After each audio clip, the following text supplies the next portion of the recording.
ونستغفره ونعوذ بالله من شرور أنفسنا ومن سيئات أعمالنا. من يهده الله فلا مضل له ومن يضلل فلا هادي له. أشهد أن لا إله إلا الله وأشهد أن محمدا عبده ورسوله. فإن أصدق الحديث كتاب الله وخير الهدي هدي محمد صلى الله عليه وسلم وشر الأمور محدثاتها وكل محدثة بدعة وكل بدعة ضلالة أو كما قال صلى الله عليه وسلم. اللهم صل على محمد وعلى آل محمد كما صليت على إبراهيم وعلى آل إبراهيم وبارك على محمد وعلى آل محمد كما باركت على إبراهيم وعلى آل إبراهيم في العالمين إنك حميد مجيد. رب اشرح لي صدري ويسر لي أمري واحلل عقدة من لساني يفقهوا قولي. أما بعد. Alhamdulillah, kita bersyukur kepada Allah Subhanahu Wa Taala dengan limpah dan inayahnya dan kurnianya kita dapat bersama-sama sekali lagi di dalam majlis ilmu. Kita dianjurkan untuk sama-sama berselawat banyak-banyak ke atas Nabi Muhammad sallallahu alaihi wasallam, junjungan besar kita, Rasul pilihan Allah Subhanahu Wa Taala, penutup segala rasul dan para nabi. Semoga sekurang-kurangnya dengan kita belajar sunnah, kita belajar hadis-hadis Nabi Muhammad sallallahu alaihi wasallam, kita tidaklah merasa malu untuk memohon syafaat Nabi Muhammad sallallahu alaihi wasallam di padang mahsyar nanti, di hari kiamat nanti, insya-Allah. Kerana di antara cara kita nak mendekatkan diri kita dengan syariat, mendekatkan diri kita dengan Allah SWT adalah mengikut sunnah Nabi Muhammad sallallahu alaihi wasallam. Sebab Nabi Muhammad sallallahu alaihi wasallam itulah manusia yang paling bertakwa kepada Allah Subhanahu wa taala. Jadi kita sama-sama memperbanyakkan selawat ke atas baginda sallallahu alaihi wasallam. Kita sayang dia, kita rindu dia, kita nak jumpa dia. Kita beriman, Allah kurniakan kita beriman kepada Rasulullah sallallahu alaihi wasallam walaupun kita tak jumpa dan tak kenal dia. Ini satu nikmat. Kita kalau orang lain kita nak sayang, nak suka, kita kena tengok dulu. Sekurang-kurangnya kita tengok gambar, kita tengok perilaku dia, kita tengok kalau orang suka bola, main bola, dia tengok orang pandai main bola, dia suka, dia admire, dia inspired. Kena tengok, kena dengar cerita, tetapi dia tak sampai tahap kita sebagai seorang Islam apabila Allah Subhanahu Wa Taala kurniakan rasa cinta, rasa sayang, rasa bersungguh-sungguh nak jumpa Nabi Muhammad sallallahu alaihi wasallam, kecuali dengan izin Allah SWT. Bila Allah bagi nikmat tu, kita rasa bersyukur sangat-sangat. Nabi Muhammad sallallahu alaihi wasallam yang banyak berjasa kepada kita, menyampaikan risalah yang diutuskan oleh Allah SWT kepada baginda sallallahu alaihi wasallam. Semoga kita menjadi orang-orang yang disayangi oleh Allah SWT, yang diberi syafaat oleh Nabi Muhammad sallallahu alaihi wasallam di akhirat nanti, insya-Allah. Hari ini kita masuk ke zikir selepas asar sehinggalah ke terbenamnya matahari, walaupun bab sebelum ni dah merangkumi. Sebenarnya bab yang sebelum ni dah merangkumi sehingga terbenam matahari, sebab dia disebut dekat atas tu, dekat sebelum ni disebut tentang ayat Quran secara umum, wasabbih bihamdi rabbika bil ashiyyi wal ibkar. Tapi tak apa, sebab Imam Nawawi susun lagi letak satu lagi bab yang khusus terhadap bacaan ataupun zikir yang berkaitan dengan masa, iaitu selepas asar sehinggalah terbenamnya matahari. Imam Nawawi rahimahullah, dia kata telah berlalu pelajaran ataupun apa yang kita dah bincangkan tentang bacaan-bacaan atau zikir selepas zuhur dan juga selepas asar. Okey. Wa yustahabbul ikthar, dan disunatkan juga untuk memperbanyakkan zikir-zikir pada waktu asar dengan tuntutan yang sangat-sangat disuruh, sangat-sangat disuruh. Fa innaha, terjemahan kat sini telah berlalu penjelasan, okey, diucapkan setelah solat zuhur, setelah solat zuhur, tapi dekat sini dia kata asar. Dekat cetakan Hidayah dia kata telah berlalu penjelasan tentang zikir-zikir yang diucapkan setelah solat zuhur. Zikir-zikir tersebut juga dibaca setelah solat asar. Okey. Memperbanyakkan zikir-zikir adalah hukumnya sunat muakkadah, dituntut sangat-sangat. Kerana solat asar adalah solat wusta, dia kata. Kerana solat asar itu adalah solat wusta yang kita dah bincang dulu di antara apa yang Allah sebut dalam Quran dan suruh bagi penekanan adalah solat wusta. Hafizu ala salawati was salatil wusta, Allah kata dalam Quran. Peliharalah salat-salat kamu dan juga salat wusta. Maknanya salat wusta itu adalah salah satu daripada salat-salat yang 5 itu. Tetapi jumhur ulama mengatakan bahawa yang paling sahih sekali pendapatnya adalah salat asar. Itu sebab dia kata fa innaha salah al-wusta ala qaulis sahih. Mengikut pandangan yang benar. Sama ada pendapat itu datang daripada jamaat minas salaf, ulama-ulama terdahulu dan juga ulama-ulama yang datang kemudian. Dan begitu juga disunatkan juga untuk memberi perhatian yang lebih juga terhadap zikir-zikir pada waktu subuh.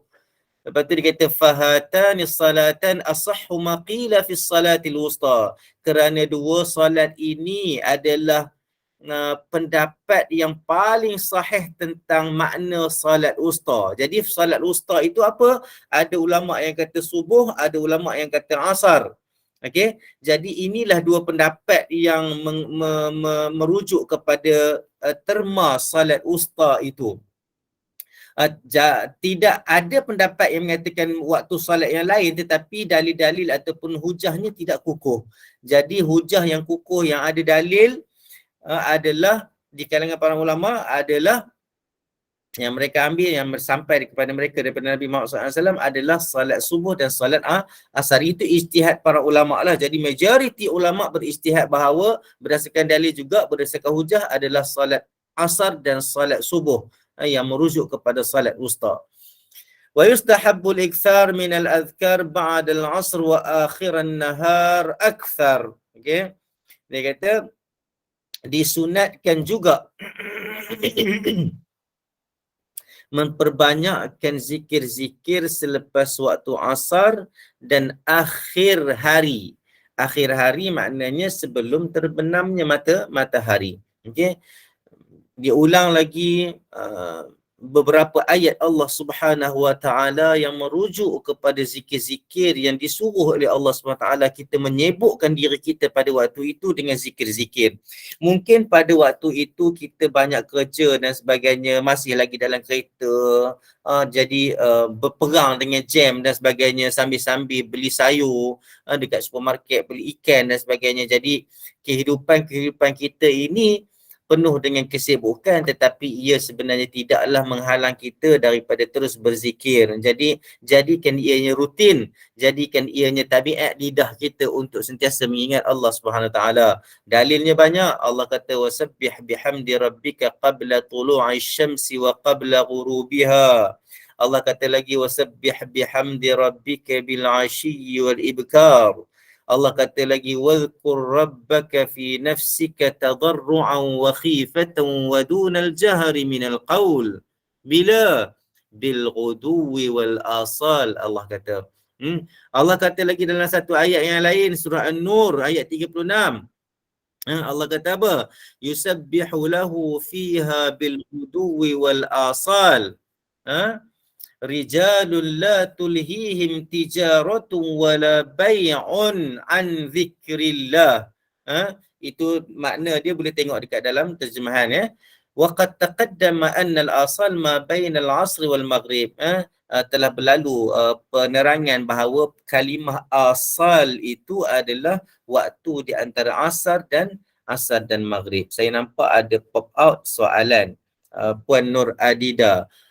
Ya, waalaikumsalam warahmatullahi wabarakatuh. Salat wusta ni kalau tengok dalam Quran, surah apa? Surah saya ni tak hafal Quran, saya selalu duk usaha jugalah. Salat al-wusta. Siapa yang hafal Quran boleh tolong saya. Salatul wusta, hafizu ala salawati was salatil wusta wa qumu lillahi qanitin. Dia kata Allah kata peliharalah kamu dan kerjakanlah kamu dengan tetap dan sempurna pada waktunya segala salat fardu, khasnya sembahyang wusta. Okey, sembahyang wusta ni satu nama, satu istilah yang Allah bagi dalam Quran. Allah bagi dalam Quran, tetapi ianya tidak dinyatakan apakah solat itu. Solat wusta ini bukan solat sunat tetapi solat wajib. Solat yang wajib, tetapi daripada 5 waktu itu solat mana? Jadi ulama-ulama dengan dengan kehadiran dalil-dalil yang sampai kepada mereka, hujah-hujah daripada para nabi dan para sahabat, maka kebanyakan ataupun majoriti ulama mengatakan ia adalah solat asar. Boleh Puan Arida? Ada juga ulama-ulama yang mengatakan bahawa ianya adalah solat subuh. Tetapi ada juga solat-solat lain, tetapi yang sahih sekali adalah solat asar dan solat subuh. Itu ranking dia lah, solat asar dan solat subuh. Sebab waktu asar ni kalau kita tengoklah, waktu lain pun sama juga sebenarnya, tapi waktu asar ni kadang-kadang kesibukan dia kadang-kadang tak boleh bincang.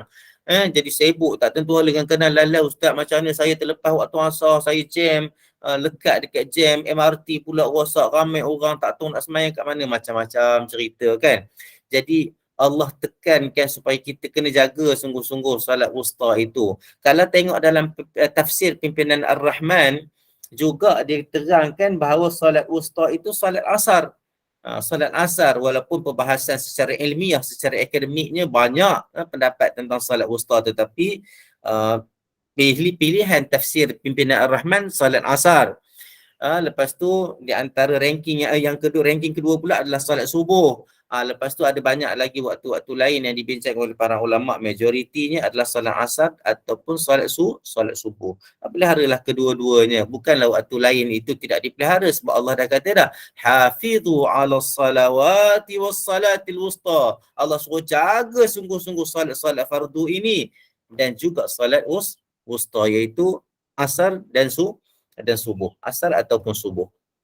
Boleh Okey. Terima kasih Ustaz. Ya, sama-sama. Lepas tu kita masuk ke hadis yang pertama di dalam bab ini. Imam Nawawi dia buat mari, dia kata apa? Wa rawaina fi kitab Ibnu Sunni bi isnadin dhaif.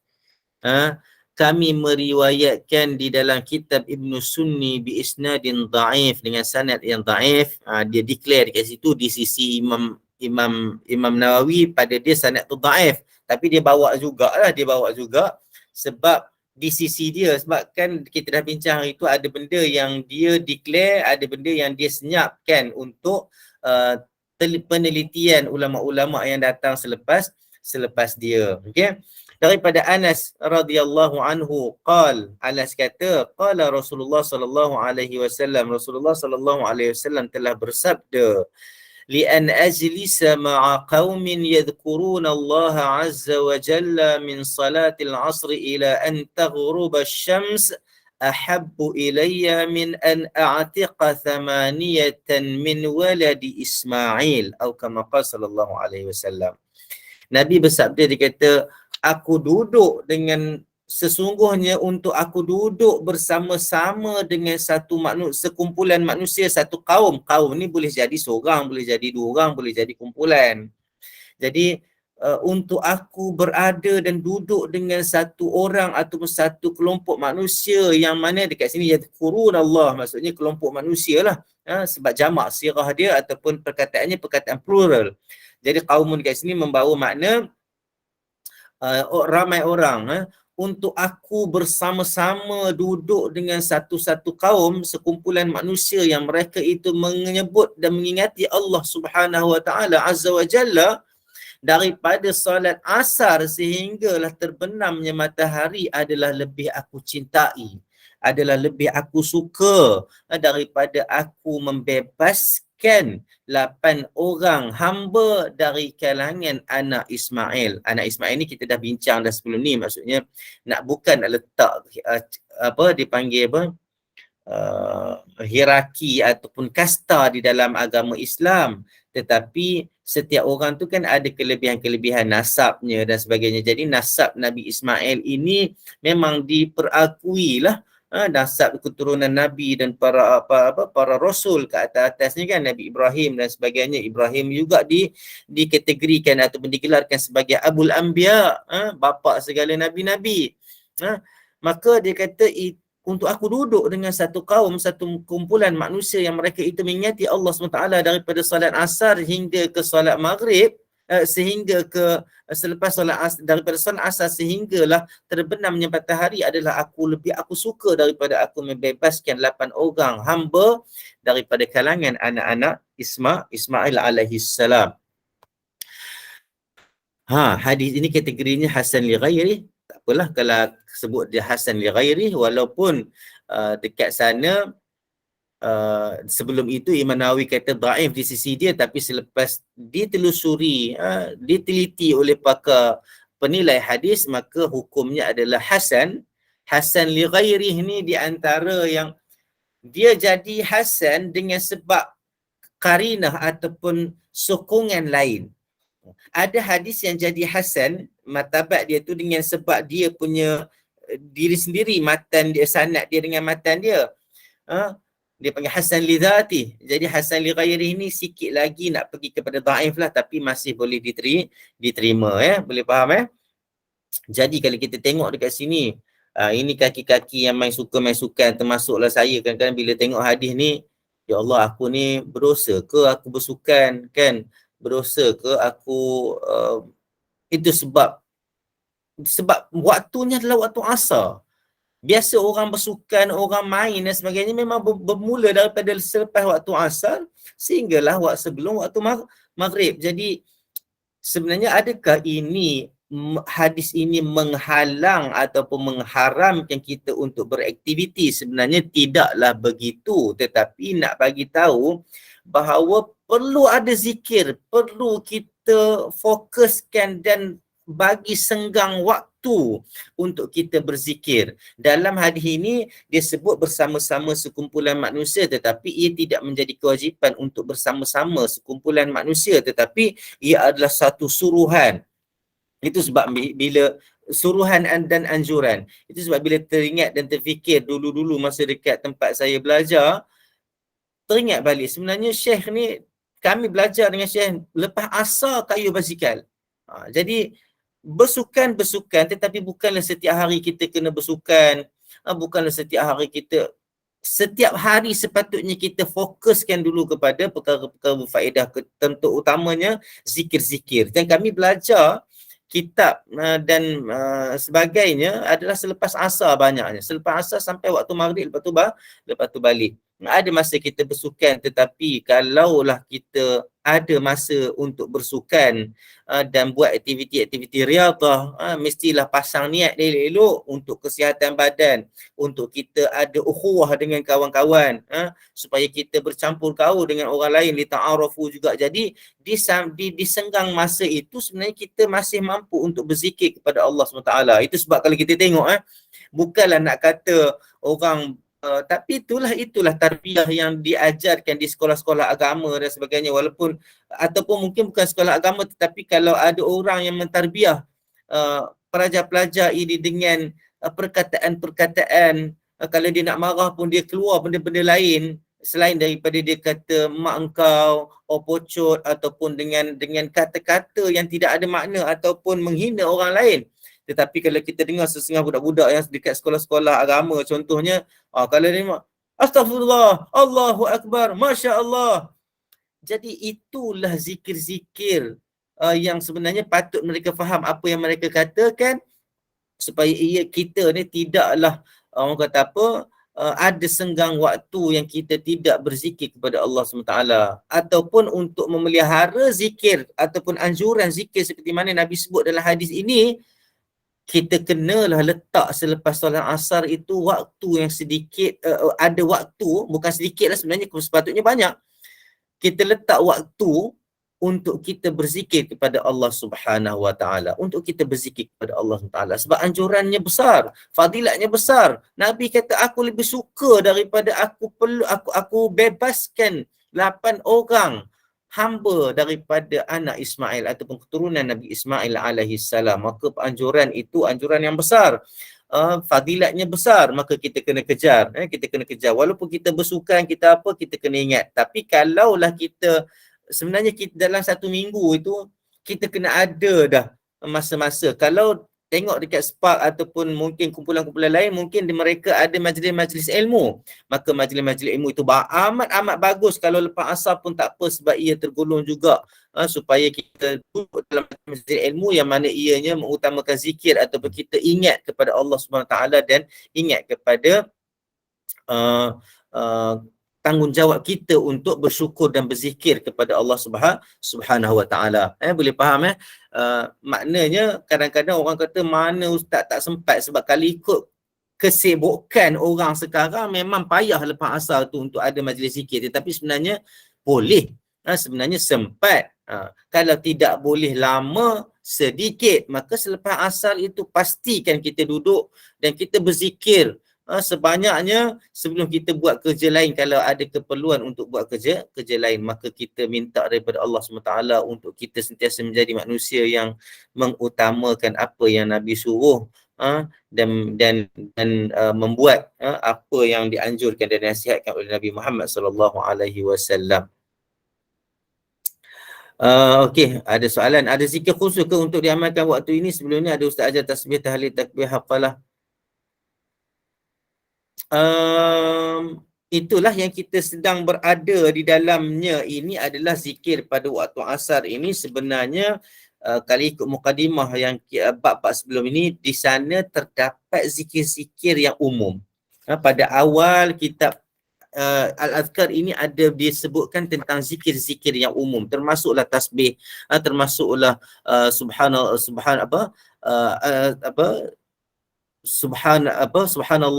tasbih, lepas tu subhanallah bihamdih, subhanallah al-azim, alhamdulillah, tahlil dan sebagainya. Maka itu zikir-zikir yang umum yang tidak terikat dengan masa, maka boleh perbanyakkan zikir-zikir itu pada waktu-waktu ini. Boleh perbanyakkan zikir-zikir itu pada waktu-waktu ini. Isu 100 kali setiap satu tu wallahu alam. Ada hadis-hadis yang datang tentang 100 kali ni, tapi tak banyak hadis yang datang tentang 100 kali itu. Kalau la haula wala quwwata illa billahil la ilaha illallah wahdahu la syarikalah lahul mulku wa lahul hamdu wa huwa ala kulli syai'in qadir, itu ada satu hadis menceritakan tentang zikir selama 100 kali itu. Ada selepas subuh, ada yang selepas asar. Kalau saya silap tolong bagi tahu. Itu yang saya ingat. Lepas tu isu haqalah ni la haula wala quwwata illa billah. Tentang kalaulah setiap tasbih dan tahlil ataupun setiap haqalah itu 100 kali, wallahu alam, saya tak pasti, tetapi perbanyakkan je. Perbanyakkan sebab ini adalah masa yang disuruh oleh Nabi Muhammad sallallahu alaihi wasallam. Okey, maaf. Okey, solat ustaz surah Baqarah ayat 238. Okey. Silap bukan hauqalah tapi la ilaha illallah wahdahu la syarikalah. Betul. La ilaha illallah wahdahu la syarikalah lahul mulku wa lahul hamdu wa ala kulli syai'in qadir. Ada yang disebut pada waktu pagi, ada yang riwayat yang saya pernah jumpa selepas maghrib juga.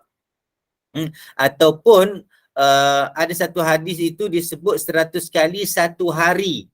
La ilaha illallah wahdahu la syarikalah lahul mulku wa lahul hamdu wa huwa ala kulli syai'in qadir. 100 kali dalam sehari. Itu kita dah jumpa dah sebelum ni. Jadi ada orang tanya adakah secara berurutan, maksudnya kena baca 1 kali dalam waktu yang sama? Dia tidak terikat. Secara zahir dia tidak terikat. Maknanya kalau ada orang nak baca 20 kali dan sebagainya, maka itu juga termasuk di dalam tafsiran dan takwilan hadis itu. Tapi bagi orang yang mungkin sibuk, mungkin dia baca dulu sekejap 50 kali, lepas tu petang saat lagi dia baca 50 kali juga, menepati juga apa yang dianjurkan oleh Nabi Muhammad sallallahu alaihi wasallam.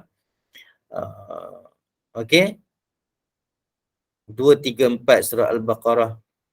234. Okey, ini pembetulan yang dibuat oleh Puan Isom.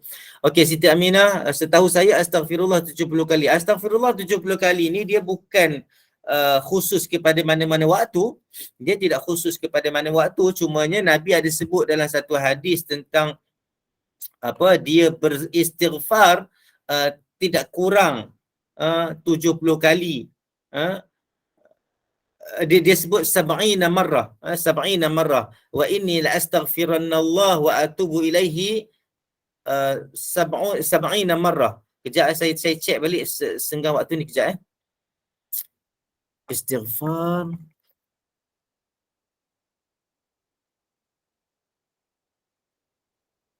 Okay. Istighfar sab'ina marrah. Okey. Dalam hadis Nabi dia kata wallahi kalau qasam waw sumpah dia mesti wallahi, dia tak boleh wallahu. Wallahi, jadi kalau ada orang kata aku bersumpah wallahu, itu tak itu bukan sumpah, dia tak jadi sumpah, dia wallahi baru jadi sumpah. Wallahi Nabi bersumpah wallahi inni la astaghfirullah wa atubu ilaihi fil yawm akthar min 70 marrah atau kama qala sallallahu alaihi wasallam. Ini hadis riwayat Bukhari. Dalam Sunan Ibnu Majah, Sunan Tirmizi, inni la astaghfirullah fil yawm 70 marrah. Ada yang Nabi kata 70 kali dalam Ibnu Majah dan dalam At-Tirmizi. Tapi dalam Bukhari dia kata akthar, lebih banyak daripada 70 kali. Okey. Ada juga dalam Sunnah Sahih Muslim, wa inni la astaghfirullah fil yaumi mi'ati marrah. Ada yang Nabi kata juga aku beristighfar kepada Allah SWT pada satu hari itu 100 kali. Itu sebab ulama-ulama di dalam membicarakan tentang hadis-hadis ini yang bicarakan tentang jumlah-jumlahnya 70 kali ke, dalam satu hadis Nabi kata lebih daripada 70 kali. Ada hadis Nabi mari pula dia kata 100 kali. Maka ulama-ulama kata sebenarnya nombor-nombor ini bukan menggambarkan nombor, tetapi menggambarkan anjuran supaya banyakkan istighfar. Jadi Nabi letak dekat situ seolah-olahnya minimum sepatutnya 70 kali. Itu sebab kita pernah bilang hari tu. Kita pernah kira kalaulah 70 kali sahaja, berapa minit gap untuk kita sentiasa beristighfar pula. Lebih kurang tak sampai ataupun lebih kurang 20 minit kita kena istighfar astaghfirullahalazim. Kan? Kata sekali lagi lepas 20 minit astaghfirullahalazim. Maksudnya dengan sampainya hati dan jiwa kita memohon ampun kepada Allah Subhanahu wa taala. Tentang zikir astagfirullah 70 kali itu, dia bukan ada pengkhususan masa. Dia tidak ada pengkhususan masa. Maknanya bila tak ada pengkhususan masa, boleh tak baca selepas asar? Bolehlah, tidak ada masalah. Tetapi kalau kita kata zikir yang dikhususkan selepas asar adalah istighfar 70 kali, itu tidak boleh. Kita tak boleh katakan begitu. Ini pun kadang-kadang kena faham juga. Jangan misquote, jangan salah quote saya punya kata-kata. Yang tidak boleh adalah mengkhususkan sesuatu amalan pada satu tempat, pada satu ketika dengan cara-cara yang tertentu, kecuali yang datang daripada hadis Nabi Muhammad sallallahu alaihi wasallam. Tapi kalau ada zikir-zikir umum kita nak baca dekat satu-satu tempat mengikut kesesuaian dan kelapangan diri kita, boleh tak? Boleh. Macam hadis ini, hadis itu umum, satu hari. Bila nak baca? Boleh nak baca sebelum maghrib ke, selepas maghrib ke, selepas asar, sebelum maghrib ke, selepas subuh ke apa ke, boleh, tidak ada masalah. Yang tidak boleh kita mengkhususkan dan kita menyebarkan pengkhususan itu di dalam media-media sosial tanpa ada dalil tentang pengkhususan. Maka itu adalah tidak boleh. Wallahu alam. Okey. Jadi itu lebih kurang hadis yang menceritakan tentang kelebihan dan fadilat ataupun fadilat kita berzikir bersama-sama dengan kaum.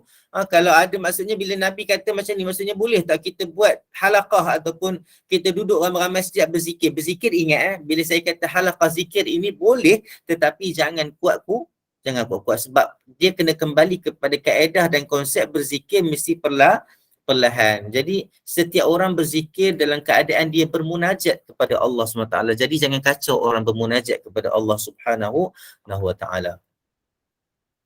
Okey, babu ma yaquluhu idza sami'a adhan al-maghrib.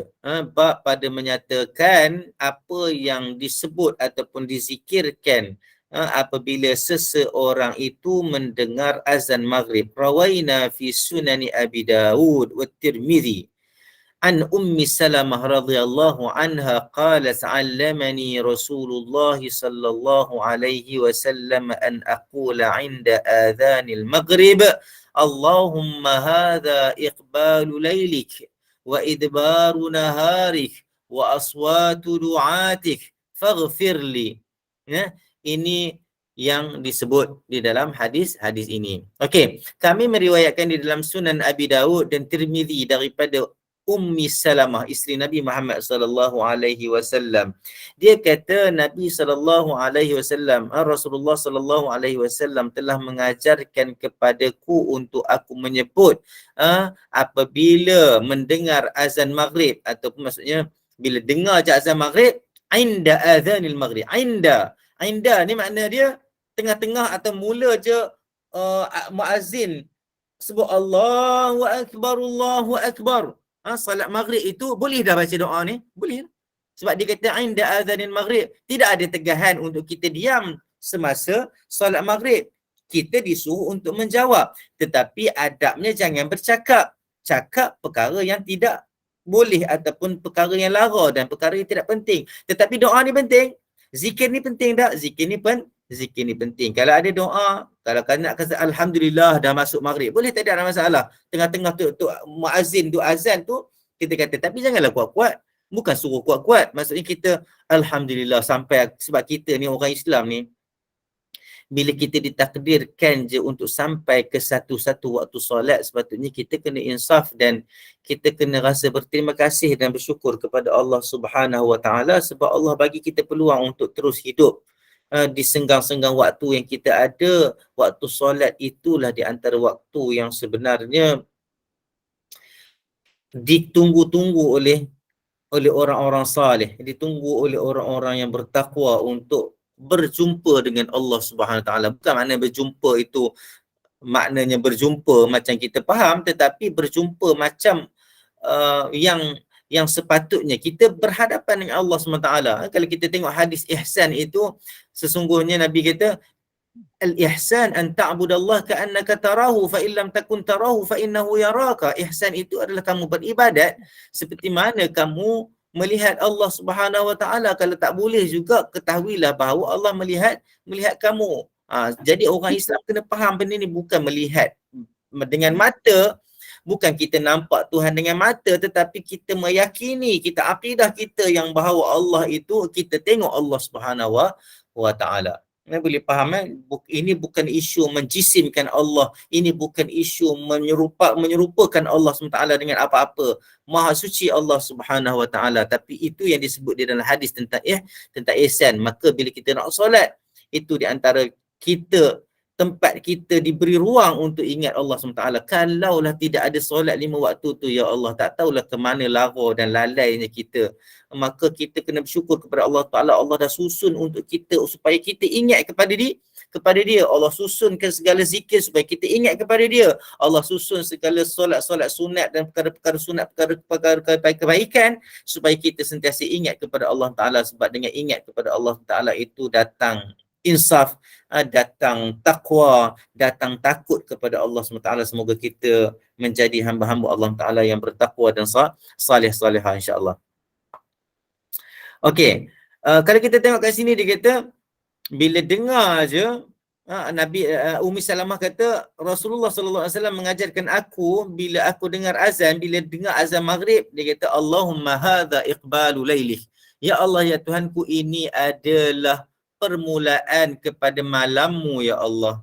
Wa idbaru naharik, ini adalah satu farewell ataupun selamat tinggal kepada siangmu. Sebab malam dan siang milik Allah Subhanahu Wa Taala, bukan milik kita. Wa aswatu du'atik, dan suara-suara orang-orang yang berdoa dan memohon pertolongan dan memohon apa-apa saja kepadamu. Maksudnya suara-suara orang-orang yang berdoa kepadamu. Ini doa azan. Allahu Akbar, berdoa, berzikir, walaupun ianya dalam bentuk azan, tapi itu adalah doa, itu adalah zikir. Itu wa aswatu du'atik, suara-suara orang-orang yang berdoa kepadamu. Faghfirli, faghfirli. Kejap nak tengok. Okey, faghfirli. Okey, maka ampunilah aku. Maka ampunilah aku. Dia kata para penyerumu. Penyeru maksudnya penyeru tu apa? Orang-orang yang berdoa lah. Orang-orang yang berdoa. Jadi terjemahan itu dia kata suara-suara para penyeru. Penyeru itu kita bantu lagi untuk kita lebih faham adalah orang-orang yang berdoa, orang-orang yang meminta tolong, orang-orang yang sentiasa berzikir kepada Allah Subhanahu Wa Taala. Itulah yang dimaksudkan dengan wa aswatu du'ati. Akhirnya kita berdoa, faghfirli, maka ya Allah ya Tuhanku, ampunkanlah dosaku. Ampunkanlah dosaku. Okey, kita tengok martabat hadis ini sikit. Dalam kitab Lawami' ni dia kata dhaif. Pada dia kata dhaif, dikeluarkan oleh Abu Daud dan Tirmizi, Ibn Sunni, Hakim juga dalam Al-Mustadrak. Dia kata sedikitlah perbahasan sikitlah tentang hadis ini walaupun dhaif, tetapi di akhirnya kita boleh mengamalkan hadis ini sebab tengok apa Ibn Hajar kata. Dia kata lam tanfarid Hafsah. Kan Ummu Salamah kan ke isteri Nabi Muhammad sallallahu alaihi wasallam. Hafsah siapa? Isteri Umar. Okey. Jadi dia kata isunya adalah isu siapa yang meriwayatkan daripada Ummi Salamah. Jadi perbahasan dia agak panjang dekat situ, tapi Ibn Hajar punya pendapat last sekali. Sebab Ibn Hajar ni kita boleh pegang. Ulama-ulama hadis semua kita boleh pegang pendapat dia sebenarnya. Itu sebab kata kalau ada hadis yang ulama hadis ni kata tak kuat, ulama hadis ni kata kuat, ulama hadis ni kata dhaif, ni kata hasan, maka hadis itu tidak termasuk dalam kategori hadis yang dhaif yang sangat-sangat. Okey, hadis ini juga tidak termasuk dalam hadis yang dhaif sangat-sangat. Bahkan Ibn Hajar dia kata apa? Dia kata Hafsah tidak ini perbahasan dalam ilmu hadis lah, saya nak sebut ke tak sebut tak payah sebut lah, nanti pening. Kalau nak tahu saya bagi tahu. Tapi ujung ayat dia, cuba tengok apa Imam Ibn Hajar Asqalani sebut dekat ujung ayat ni. Bermula dari sini fayumkinu, mungkin, dia kata mungkin dengan sebab itu, dengan sebab ada perbahasan kat atas ni ada perbahasan kat atas ni tentang siapa yang meriwayatkan daripada Ummi Salamah kan, ada riwayat lain yang menyokong dan sebagainya, maka dekat bawah ni dia kata fayumkinu tahsinu hadithuhu, mungkinlah kita boleh mentahsinkan, mungkin boleh ditahsinkan, maknanya boleh diletakkan klasifikasi hasan kepada hadisnya. Maka automatically hadis ini kita boleh anggap dia hasan sebab Ibn Hajar ada sedikit perbahasan dekat situ dan dia tidak ada masalah untuk mengatakan hadis itu mungkin martabatnya hasan. Boleh Jadi bolehlah doa insya-Allah, Allahumma hadza iqbalu lailik wa idbaru naharik wa aswatu du'atik faghfirli. Sekejap je pun, selepas itu kita teruslah jawab azan daripada muazzin. Allahu akbar, Allahu akbar. Muazzin kata Allahu akbar, muazzin kata la ilaha illallah, sampailah habis azan itu kita boleh mengikut dan mendapat pahala dan kelebihan daripada Allah Subhanahu wa taala. Okey, kita tengok hadis yang seterusnya, babu ma yaquluhu ba'da salatil maghrib, bab pada menyatakan apa yang perlu disebut ataupun apa yang dizikirkan selepas solat maghrib. Selepas solat maghrib.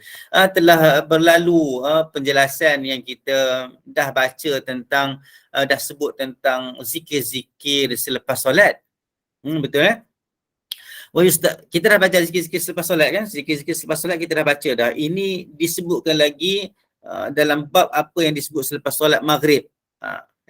Zikir satu hal, ini apa yang kita boleh sebut selepas maghrib. Sama ada ia termasuk dalam zikir ataupun selepas kita zikir kita baca benda ni, kita baca doa ni. Tidak ada masalah juga.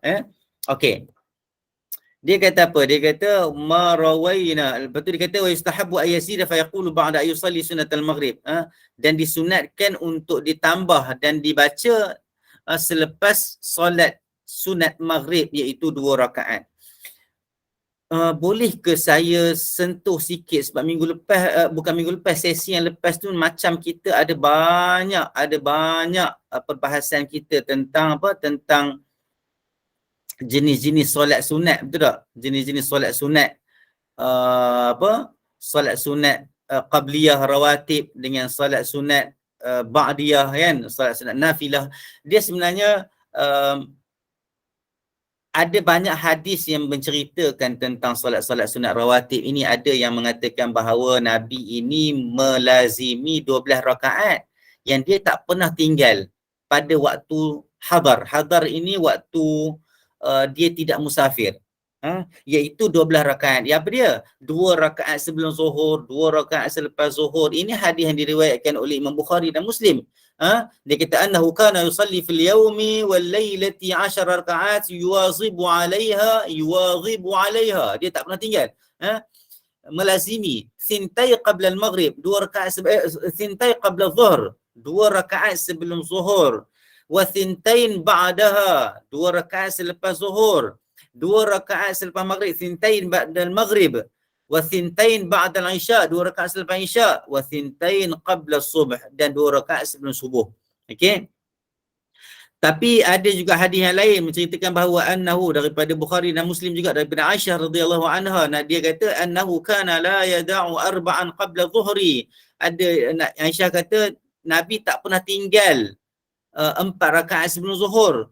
Jadi sebenarnya dia tidak ada contradiction, tetapi dia merupakan himpunan hadis-hadis yang kita ada pilihan untuk mengikut. Nak ikut 2 boleh, nak ikut 4 pun boleh juga. Termasuklah ada hadis yang datang juga tentang Nabi semayang selepas zuhur 4 rakaat. Maka tidak ada masalah juga. Ada riwayat yang datang, dia kata Nabi jaga 10 rakaat pada siang hari. Dan itu semua adalah hadis-hadis yang sahih, datang menceritakan tentang bolehnya kita solat 4 atau 2 sebelum zuhur, boleh untuk kita solat 4 ataupun 2 selepas zuhur. Dan juga di sana ada khilaf tentang satu jenis solat sunat 2 rakaat ini, kalau siapa-siapa perasan lah, iaitu solat sunat 2 rakaat sebelum maghrib. Solat sunat 2 rakaat sebelum maghrib ini jarang-jarang orang buat. Di antara perkara yang dibincangkan oleh para ulama adalah di antaranya adalah pendapat-pendapat ulama yang menceritakan tentang ada yang kata makruh, ada yang ulama yang kata makruh, ada ulama yang kata harus, ada ulama yang kata tidak disyariatkan. Tapi contohnya kat sini dia kata Maliki, di sisi ulama-ulama Maliki dia kata waqaraha, dimakruhkan, makruh. Lepas tu dia kata wa inna ma karahtu kurihatis salah indahuma fi hadzal waqt min ajli annaha qad tajru ila ta'khiril maghrib an awwali waqtiha. Dia kata takut solat 2 rakaat selepas azan maghrib ini membawa kepada lewat kita sembahyang maghrib pada awal waktu, sebab waktu maghrib pun pendek. Okey. Tapi di sisi Imam Syafi'i, di sisi ulama-ulama dalam mazhab Syafi'i, dia adalah sunat tapi tidak muakkad. Jadi jangan duk pergi marah lah kalau orang masuk dalam masjid sama ada dia solat tahiyatul masjid sebelum maghrib, ataupun sebabkan kita ada senggang waktu di antara azan dan solat maghrib jemaah. Jadi tempoh waktu itu boleh sebenarnya sama ada nak sembahyang solat tahiyatul masjid ataupun solat 2 rakaat sebelum maghrib. Di sisi Imam Syafi'i, di sisi mazhab Syafi'i, dia disunatkan tetapi tidak sunat muakkad. Dia tidak sunat muakkad. Di sisi mazhab Ahmad bin Hanbal, ulama-ulama dalam mazhab Ahmad bin Hanbal, dia kata boleh, tidak ditegah, tidak makruh dan tidak juga sunat. Boleh. Boleh. Boleh tengok dalam Hasyiatul Raud Al-Murabba' Syarh Zadul Mustaqna' dan banyak lagi kitab-kitab lain lah. Dan di antara dalil yang mengatakan bahawa boleh solat sunat sebelum maghrib ini adalah apa yang diriwayatkan dalam Sahih Bukhari. Nabi kata apa? Nabi kata sallu qabla salatil maghrib. Sallu qabla salatil maghrib. Nabi kata 3 kali. Selepas kata 3 kali itu Nabi kata liman sya'a, bagi siapa yang nak lah. Jadi hadis-hadis ini, riwayat ini menerangkan bahawa boleh solat sunat sebelum maghrib. Sebab dulu pernah jadi polemik, ustaz boleh ke mana boleh solat? Sebab dia duk faham, jemaah-jemaah mungkin faham bahawa solat sebelum maghrib itu adalah termasuk di dalam waktu tegahan solat sunat selepas asar. Dia tidak termasuk waktu itu. Solat sunat tegahan yang dimaksudkan adalah selepas asar sehinggalah sebelum masuk waktu maghrib. Itu pun ulama-ulama ada yang mengharuskan kalaulah ada solat jenazah boleh buat. Tapi solat jenazah itu solat wajib kan, fardu kifayah. Ada yang kata boleh tak solat hajat, sebab solat hajat dia bukan solat sunat mutlak. Yang tidak dibolehkan adalah solat sunat mutlak. Okey. Jadi itu perbahasan bahasa khilaf lah. Jadi kita bila kita ada ilmu, kita ada apa yang kita tahu, kita lebih berlapang dada dan kita lebih beretika dan beradab bila kita berhadapan dengan situasi-situasi tertentu. Okey, jadi itu solat sunat sebelum maghrib boleh dibuat di sisi Imam Syafi'i, di sisi mazhab Syafi'i dia adalah sunat tapi tidak muakkad. Walaupun di sisi mazhab lain ada yang kata makruh dan sebagainya, ada yang kata harus, maka boleh juga dibuat. Maka peliharalah solat-solat ini supaya dia dapat menampung kerja solat kita yang mungkin tidak lengkap dan mungkin ada masalah dan sebagainya. Wallahu alam. Cuma saya nak sebut sikit tentang beberapa perkara yang berkaitan dengan masa-masa yang dilarang untuk kita solat. Di dalam setengah pembahasan dia bagi tahu ada 5 tempat. Yang pertama selepas solat fajar, selepas solat subuh sehinggalah terbit matahari. Itu pun haram juga, itu sebab tidak ada solat selepas subuh, solat sunat. Lepas tu yang kedua, selepas terbit matahari sehinggalah tertegaknya matahari segalah itu. Itu yang ada yang kata dengan tempoh lebih kurang 12 minit. Ada yang kata mungkin boleh letak sampai 15 minit lebih selamat lah. Okay. Lepas tu yang ketiga, apabila matahari tegak di atas, maksudnya di tengah-tengah lah tegak. Maksud orang kata tengah hari buta tu, tengah hari tu, sehinggalah tergelincir matahari. Ada yang kata waqaddarahul ba'd bi rub'i sa'atin takriban. Ada yang mentakdirkannya, itu sebab kita bincang semalam, kalau nak sembahyang kalau pukul 12 tu tengah hari, pukul 12 suku lah, eloknya 12 suku lah. Selamat sikit 12 suku. Dia kata dengan suku, dengan 15 minit takriban. Lepas tu yang keempat, selepas solat asar sehingga terbenam matahari. Ini solat sunat yang mutlak yang kita bincang tadi. Lepas tu yang kelima, masa matahari tu dah nak terbenam tu sehingga dia terbenam betul. Jadi 2 tempat yang keempat dengan yang kelima ni sebenarnya tempoh itu hampir lebih kurang. Adalah dalil-dalil yang disebutkan menceritakan tentang waktu-waktu yang kita ditegah untuk kita solat. Okey. Okey, ayat lazim solat sunat awabin. Apakah ayat lazim? Ayat lazim ni, dia solat sunat ni kalau menjadi kebiasaan Nabi dan solat sunat ni dia baca qul ya ayyuhal kafirun, qul huwallahu ahad. Itu biasa. Dalam solat witir adalah baca sabbihis marabbikal a'la dan sebagainya. Boleh baca surah-surah apa pun tidak ada masalah kat situ. Tetapi kalau nak baca qul ya ayyuhal kafirun, itu menjadi kelaziman lah para salaf membaca qul ya ayyuhal kafirun, dan rakaat kedua qul huwallahu ahad. Asalnya asalkan jumlahnya 12 rakaat. 12 rakaat ni pun sebenarnya khilaf. Ada riwayat yang kata 12 rakaat, ada yang riwayat kata 10 rakaat. Tetapi ada riwayat di sana mengatakan bahawa 4 rakaat sebelum zuhur, 4 rakaat selepas zuhur. Jadi kalau tambah 4 rakaat sebelum zuhur dan selepas zuhur, maka dia jadi lebih daripada 12 rakaat. Maka 12 rakaat itu siapa nak buat boleh, 10 rakaat pun boleh. Tapi kalau nak buat terlebih daripada 12 rakaat boleh juga, sebab ada hadirnya dalil-dalil menceritakan bahawa, okey, kalau kita kira dalil, kalau kita kira dalil, ada yang kata 12, ada yang kata 10. Ada hadis yang kata 10, ada yang kata 12. Buat mana-mana boleh juga, tidak ada masalah. Tetapi kalau kita nak menggunakan dalil-dalil yang berbagai-bagai, yang sahih juga datang. Contohnya 4 rakaat sebelum zuhur. 4 kira 4 4 rakaat selepas zuhur dah 8 dah. 2 rakaat sebelum asar dah 10. 2 rakaat sebelum maghrib 12. 2 rakaat selepas maghrib 14. 2 rakaat sebelum isyak 2 rakaat selepas isyak 2 rakaat selepas isyak. Sebelum isyak pun boleh juga kan? Sebelum isyak boleh juga. Selepas isyak lagi dah berapa dah? 16. Sebelum subuh dah jadi lebih kurang 16 hingga 18 rakaat. Betul tak? Betul ke saya kira tu? Jadi kalau nak ikut dalil yang berbagai-bagai tidak ada masalah juga. Kalau nak kata ikut 10 boleh juga.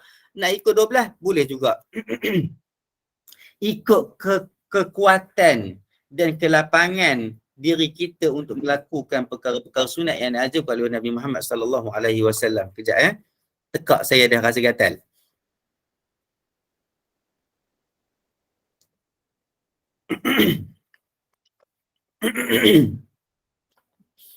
Okey. Puan boleh Puan Syarifah? Okey. Ada dua Syarifah. Ini Syarifah Azizah. Okey. Ustaz, kalau ada yang kata makruh hukum solat sebelum maghrib ini jadi sunat ke? Dia pendapat ulama ni memang dia akan jadi macam tu lah kalau dibincangkan. Ada ulama, saya bagi satu contoh lah. Walaupun ada satu masa mazhab Maliki, Imam Malik pernah berfatwa kata solat kata puasa sunat 6 itu makruh. Ada satu masa Imam Malik, ini makruf di kalangan pelajar-pelajar yang belajar fiqh muqaran, fiqh bandingan sebagainya.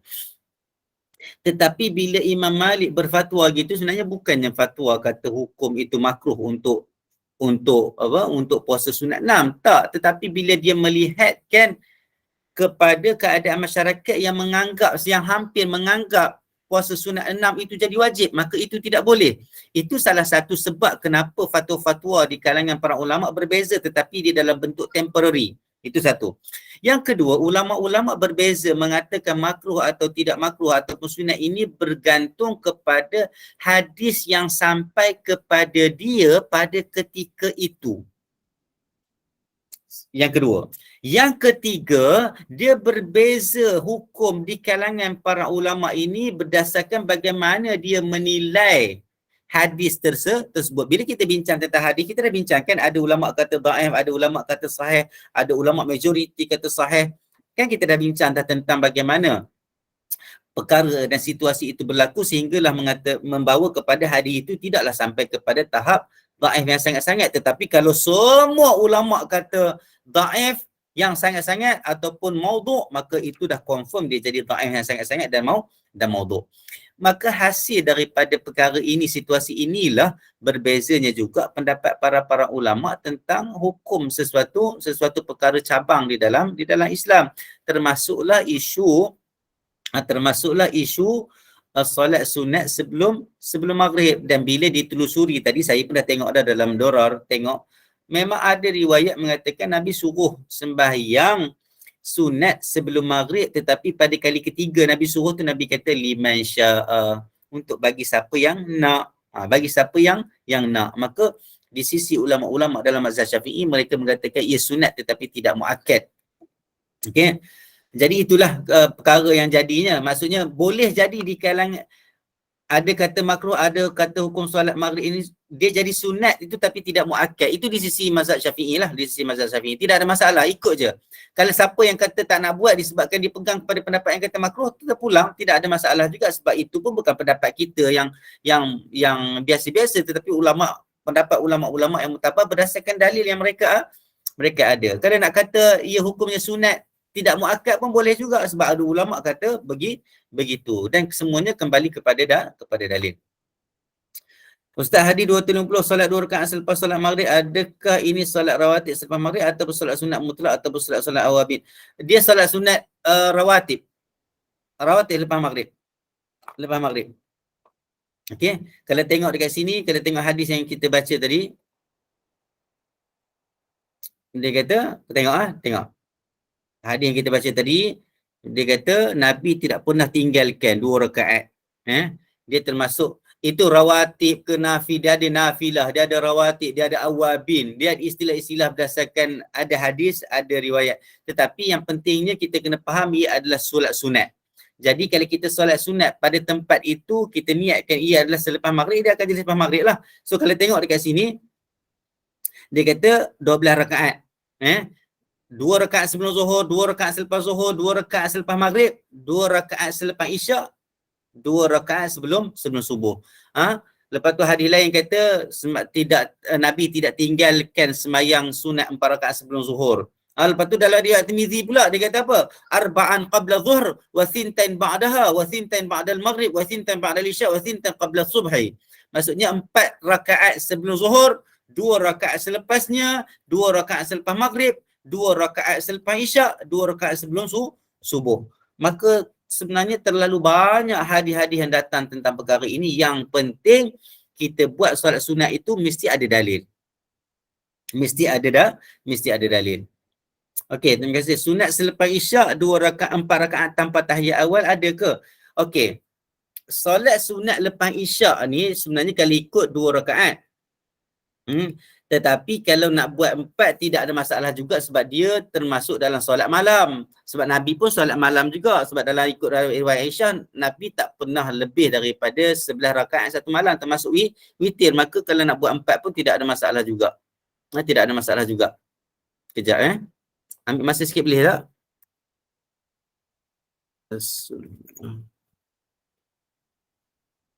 Lepas ni ada kelas ke?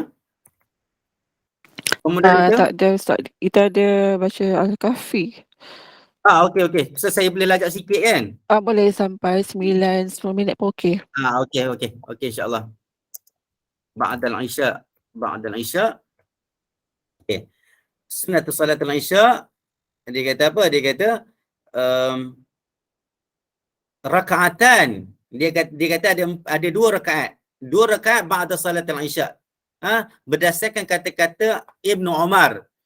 Dia kata apa? Aku memelihara daripada Rasulullah sallallahu alaihi wasallam 10 rakaat. Dia kata 2 rakaat sebelum zuhur, 2 rakaat selepas zuhur, 2 rakaat selepas maghrib, dan 2 rakaat selepas isyak fi baitihi, dan 2 rakaat sebelum subuh. Ini yang ada lah. Yang ada. Tetapi tidak ada larangan untuk kita solat selepas isyak itu, maksudnya selepas isyak ada senggang waktu sikit, kita sembahyang 4, tidak ada masalah juga. Jadi kalau nak sembahyang selepas isyak tu, niat 2 rakaat itu selepas isyak, yang lain itu adalah sunat biasa yang akhirnya ditutupi dengan solat sunat witir. Tu dia kata waqad ja'ala ba'd ahli al-ilm salatun nafilah ba'da al-maghrib wal isya' min qiyamil lail. Ada pendapat ini dalam fatwa. Ada pendapat yang mengatakan bahawa solat sunat nafilah di antara maghrib dan isya termasuk dalam qiyamil lail. Maksudnya selepas maghrib 2 rakaat. Kan? Selepas isyak 2 rakaat lagi termasuk di dalam solat sunat solat qiyamul lail. Ada yang mengatakan bahawa solat-solat ini dinamakan dengan solat awabin. Ini ijtihad para ulama. Yang pentingnya juga yang penting kita hormati ijtihad para ulama. Lepas tu yang penting, yang pertama sekali sebelum kita isu hormati ijtihad para ulama adalah dalil yang datang daripada Nabi Muhammad sallallahu alaihi wasallam. Boleh faham Okey. Solat sunat lepas isyak okey. Tanpa tahiyat.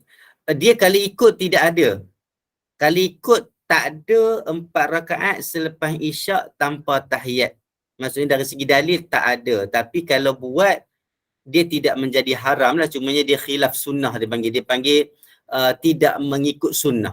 Dia tidak mengikut sunnah. Nak kata haram, dia tak jadi haram. Tetapi dia tidak mengikut sunnah. Dia tidak mengikut sunnah. Sebab sunnahnya adalah 2 rakaat. Okay? Kalau nak tambah lagi 2 rakaat lepas tu, dia akan jadi 2 rakaat 1 salam dan 2 rakaat pula 1 salam yang lain. Orang sini, solat sunat selepas fardu asar tu hukumnya makruh atau haram? Solat sunat selepas fardu asar itu hukumnya haram.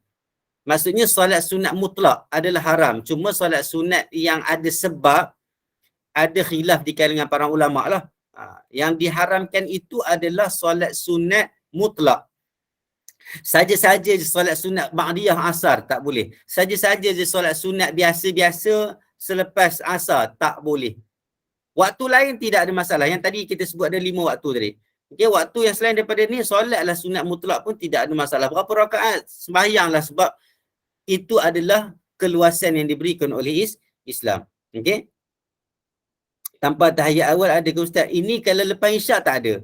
Kalau sebelum zuhur dan sebelum sebelum zuhur dan selepas zuhur 4 rakaat ada dalil, tetapi dalilnya dua-dua. Tapi kalau nak buat 4 straight tanpa tahiyat awal boleh. Tapi kalau kata 4 rakaat selepas isyak memang tak ada dalil. Memang tak ada dalil. Jadi kita kena buat 2 dulu. Lepas tu kalau nak tambah 2 lepas tu boleh juga, dan dia termasuk dalam konteks kita buat qiyamul lail. Maksudnya kalau nak qiyamul lail 2 rakaat boleh tak? Boleh juga. Tambah 3, tambah witir, malas sangatlah tambah witir 1 jadi 3. Tambah witir jadi 3, jadi 5. Contohnya kan. Jadi 7, jadi 9, jadi 11. Maka itulah keganjilan ya, yang biasa menjadi amalan. Kalau Nabi 11. Kalau Nabi 11 mengikut riwayat Aisyah radhiyallahu anha. Okey. Kita ada 8 minit lagi insya-Allah, kita masuk kepada hadis yang seterusnya. Jadi, sebenarnya bukan masuk kepada hadis yang seterusnya, kita masih lagi duduk dekat sini. Saya dah pergi ke lain dah tadi kan. Okey, tak apa, kita baca hadis ni. Dia kata ma rawaina fi hadzal kitab fi kitab Ibn Sunni an Ummi Salamah qalat kana Rasulullah sallallahu alaihi wasallam idza sarafa min salatil maghrib yadkhulu fa yusalli rak'atayn thumma yaqul fi ma yad'u ya muqallibal qulub wal absar thabbit qulubana ala dinik. Atau kama qala sallallahu alaihi wasallam. Kami meriwayatkan di dalam kitab Ibn Sunni daripada Ummi Salamah, dia kata sesungguhnya Rasulullah sallallahu alaihi wasallam bila dia habis solat maghrib dia masuk ke dalam rumah dia, sebab masjid Nabi ni, cerita dekat masjid Nabi dengan rumah Nabi tempat apa raudah kan, di antara dia, kalau pergi nampaklah rumah Nabi, Masjid Nabawi dan sebagainya, itu dia dekat sebenarnya ya. Dia berbeza dengan kita yang kena naik motor kereta mungkin dalam 2-3 minit baru sampai ke masjid dan surau. Jadi nak cerita kat sini, ini keadaan dia lah, ini situasi dia. Ummi Salamah dia kata Nabi sembahyang dekat masjid. Nabi sembahyang dekat masjid. Bila habis sembahyang maghrib dekat masjid, Nabi balik ke rumah. Yadkhulu, masuk ke dalam rumah. Fayusalli raka'atain, dan Nabi sembahyang selepas maghrib 2 rakaat. Lepas tu Nabi kata apa? Nabi baca ya muqallibal qulub. Nabi berdoa, Nabi kata dan baca ya muqallibal qulub, wahai yang membolak-balikkan hati-hati, wal absar, dan mata-mata, pandangan-pandangan manusia ni, pandangan-pandangan ini, tsabbit qulubana ala dinik, tetapkanlah kami di atas agama kamu. Jadi ini yang biasa kita baca, ya muqallibal qulub tsabbit qulubana ala ta'atik, tsabbit qulubana ala dinik. Itu tak apalah, doa maknanya tak ada masalah sebab dia umum kan, dia umum. Tetapi kalau ikut riwayat yang ni, beginilah lafaznya, ya muqallibal qulub wal absar tsabbit qulubana ala dinik. Okey, cumanya ada perbahasan dekat sini. Kalau dia kata pengkaji hadis dia kata dhaif bihadzal tahdid. Apa maksud dhaif bihadzal tahdid? Dekat sini tak ada dalam cetakan Hidayah ini saya bantu dari menggunakan kitab Lawami'. Kategori hadis ini maksudnya dari segi teks itu mengatakan bahawa selepas solat maghrib baca doa ini, dia kata dhaif dengan pengkhususan masa, itu dhaif. Riwayat lain datang tentang bacaan ini tetapi tidak terkait dengan masa. Macam Ibn Hajar Al-Asqalani, dia kata apa? Dia kata, tengok ni. Ibn Hajar dia kata waqala al-Hafiz Ibn Hajar qad waqa'a li bisanadin hasan ila Ummi Salamah duna taqayyud bil mahal. Dia kata waqala al-Hafiz Ibn Hajar Al-Asqalani qad waqa'a li bisanadin hasan. Makna dia apa? Ibn Hajar dia kata apa? Dia kata aku telah sampai kepadaku, ada dekat aku dengan sanad yang hasan. Dengan sanad yang hasan, maksudnya dia pernah riwayat, dia ada meriwayatkan dengan sanad yang hasan. Maksudnya diterimalah daripada Ummi Salamah tanpa taqayyud, tanpa ikatan dan masa. Maksudnya tidak ada ikatan waktu dan tidak ada ikatan rumah. Sebab tadi dia sebut selepas solat maghrib. Lepas tu Nabi masuk rumah, betul tak? Betul tak? Kalau tengok dalam hadis tu, Nabi solat maghrib. Betul, Nabi solat maghrib, saya tunjuk sekali lagi, kejap. Betul, Okey. betul Ustaz. Ya, solat maghrib. Dekat sini dia solat maghrib, lepas tu dia masuk ke rumah. Jadi ada 2 benda kat situ. Pertama selepas solat maghrib, yang kedua mahal, tempat ni di dalam rumah. Nabi masuk ke rumah. Maka Imam Ibn Hajar Al-Asqalani dia kata, aku riwayatkan satu riwayat yang lebih kurang sama, tetapi melalui jalur sanad yang lain, tetapi tidak terkait dan tidak terikat, tidak dikhususkan dengan masa selepas maghrib dan tempatnya kena semayang di rumah. Tidak. Maksudnya kalau ada orang semayang dekat surau, boleh tak? Boleh baca doa ini. Kalau semayang dekat mana-mana, boleh tak baca doa doa ini? Dan kalau solat lain selain pada solat maghrib, boleh tak baca? Boleh juga baca doa ini. Sebab pada Ibn Hajar Al-Asqalani, pada hadis dan riwayat jalur periwayatan yang ada pada dia, doa ini dibaca pada tempat dan ketika yang tidak ditetapkan. Maka selepas apa-apa solat, boleh baca ya muqallibal qulub wal absar tsabbit qulubana ala dinik. Aqul qawli hadza wa astaghfirullah li wa lakum wa li sa'ilil muslimina wal muslimat. Rabbana atina fid dunya hasanah wa fil akhirati hasanah wa qina adzaban nar. Wa sallallahu ala sayyidina Muhammad wa ala alihi wa sahbihi wasallam. Subhana rabbika rabbil izzati amma yasifun wa salamun alal mursalin walhamdulillahi rabbil alamin. Saya wallahu alam, saya tak jumpa lagi ada puasa sunat sempena Isra' dan Mi'raj. Wallahu alam. Ya, betul. Terima kasih Ustaz Jazakallahu khair kepada Ustaz Muhammad Azhar atas perkongsian ilmu yang amat bermanfaat kita semua. Semoga ianya dapat memberi sedikit penjelasan dan kefahaman buat kita semua dalam kita beramal dalam solat sunat ini. Terima kasih kepada para jemaah yang sudah duduk bersama-sama kami hingga ke akhir program ini, dan teruskanlah untuk sesi bacaan surah Al-Kahfi bersama-sama dengan Al-Fadhil Ustaz Muhammad Razik. Okey. Terima kasih juga kepada para penaja yang sudi belajar slot program ini, dan Ustaz dah tutup Ustaz berkafarah tadi. Terima kasih Ustaz. Okey dah. Boleh tutup dah tu, boleh terus insya-Allah insya-Allah. Terima kasih Ustaz. Terima kasih Ustaz. Assalamualaikum. Assalamualaikum warahmatullahi wabarakatuh. Terima kasih Bu Ainul. Terima kasih Amin. Sama-sama. Assalamualaikum. Waalaikumsalam warahmatullahi wabarakatuh.